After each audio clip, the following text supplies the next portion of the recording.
আল্লাহ তাবারক ওয়া তাআলা মুসলিম জাতির জন্য সর্বপ্রথম যে কিবলাটা ছিল, মুসলিম জাতির জন্য সর্বপ্রথম যেটা কিবলা বা কাবা ছিল মুসলমানদের জন্য, সেটা ছিল বাইতুল মুকাদ্দাস তথা যেই মসজিদকে মসজিদে আকসা বলা হয়।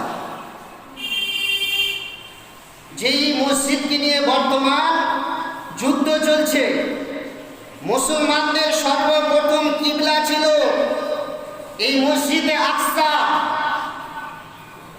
তারপরে কিবলা হলো খানায়ে কাবা তথা কাবা গৃহ। এই মসজিদে আকসাকে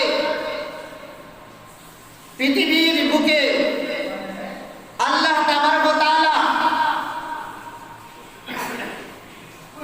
এই জমিনের বুকে কিছু মসজিদের কথা বলেছে যে পৃথিবীর বুকে সবথেকে উত্তম মসজিদ হলো, পৃথিবীর বুকে সবথেকে আফজাল মসজিদ হলো মসজিদে হারাম, মসজিদে নববী, মসজিদে আকসা, মসজিদে কুবা, মসজিদে জামে অথবা মসজিদে মহল্লা।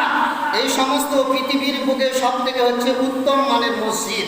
প্রথম নম্বরে মসজিদে হারাম তথা কাবা গৃহ হচ্ছে পৃথিবীর বুকে সবথেকে উত্তম মসজিদ।